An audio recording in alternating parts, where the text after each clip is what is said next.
पति की याद करते करते इधर रात्रि का समय है। महाराज जैसे ही जंगल में पहुंचे तो वहीं जंगल में बाबा नारद का आना हुआ। जब बाबा नारद का आना हुआ जंगल में, और जब नारद ने सुनीति को देखा तो महाराज सारा परिचय पूछा सुनीति से। तो सुनीति ने जवाब दिया, बाबा जी मेरा नाम है सुनीति और मैं उत्तानपाद की पत्नी हूँ और अवध से आई हूँ, मैं यहाँ मरने के लिए आई हूँ। नारद जी कहने लगे तुम मरने के लिए क्यों आई हो?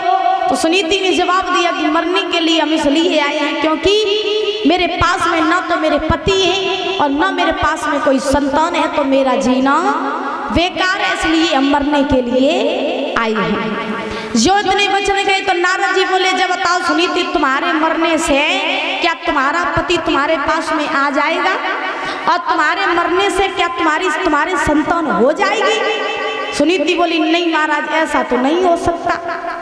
तो नारद जी बोले, तुम्हारे मरने से न तुम्हारा पति पास आ सकता है और न तुम्हारे संतान आ सकती है, तो फिर मरने के लिए क्यों आई हो? लौट जाओ यहाँ से, मरो नहीं। सुनीति ने जवाब दिया, नहीं बाबा जी हम यहाँ मरने के लिए आए हैं, तो हम मरेंगे, हम घर वापस नहीं जाएंगे। सुनीति ने जब जिद पकड़ ली तो पकड़ने के बाद में हुआ ऐसा कि नारद जी ने जब ये देखा कि हमें लगता है ये सुनीति अब किसी की बात नहीं मानेगी, तो नारद जी ने सुनीति से एक बात कही कि बेटी ऐसा करो कि तुम जंगल में मरो नहीं, तुम यहाँ से लौट जाओ और जाओ, हम तुम्हें ये वरदान देते हैं कि 1 साल तब आएगी जब तुम गर्भवती हो जाओगे, तुम्हारे एक संतान हो जाएगी, यहाँ से लौट जाओ। अब जो नारद जी ने इतने वचन कहे तो महाराज सुनीति कहने लगी, बाबा जी तुमने हमें पागल समझ रखा है क्या? तुम कह रहे हो कि हम यहाँ से लौट जाएं, और अगर तुम्हारी बात हम मान लेवे कि हम लौट जाएं और अगर हमारे संतान न भई तो बाबा जी तुम अपने घर के हो जाइयो, हम अपने घर के हो जाइए, फिर हम तुम्हें कहाँ ढूंढे? तुम हमें पागल समझ रखा है तुमने, हम यहाँ मरने के लिए आए तो मरेंगे, तुम्हारी बातों में नहीं आएंगे।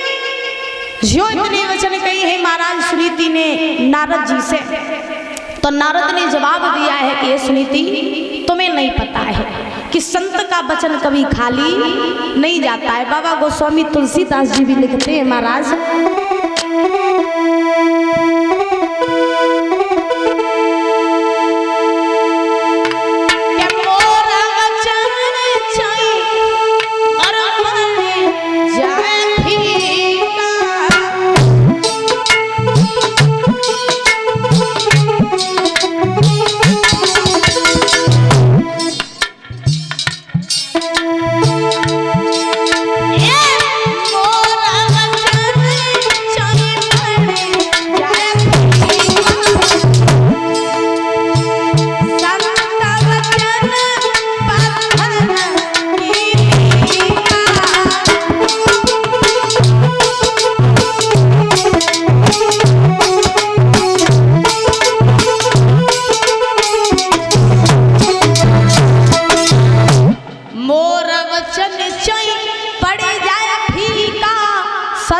बचन पत्थर की लीका। महाराज कहा जाता है कि संत का वचन कभी खाली नहीं जाता है, लेकिन हाँ कब खाली नहीं जाता परीक्षित महाराज? तब खाली नहीं जाता है कि जब संत संत सा हो, जब संत संत सा हो। लेकिन आप लोग तो महाराज जानते हैं कि आज के कलयुग में संत कैसे हैं? आज के कलयुग में महाराज संत कम है, बंत ज्यादा है।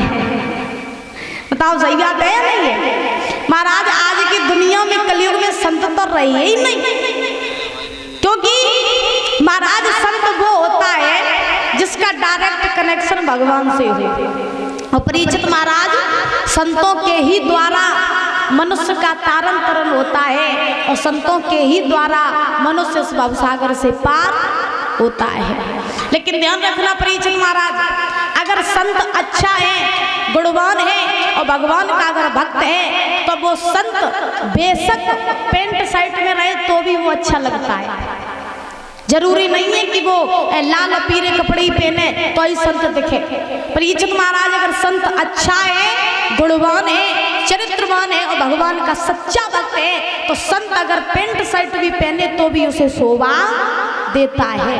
और महाराज संत अगर अच्छा नहीं है और संत गुणवान नहीं है तो महाराज वो संत कितने भी लाल पीले वस्त्र पहने लेकिन शोभा नहीं देता है।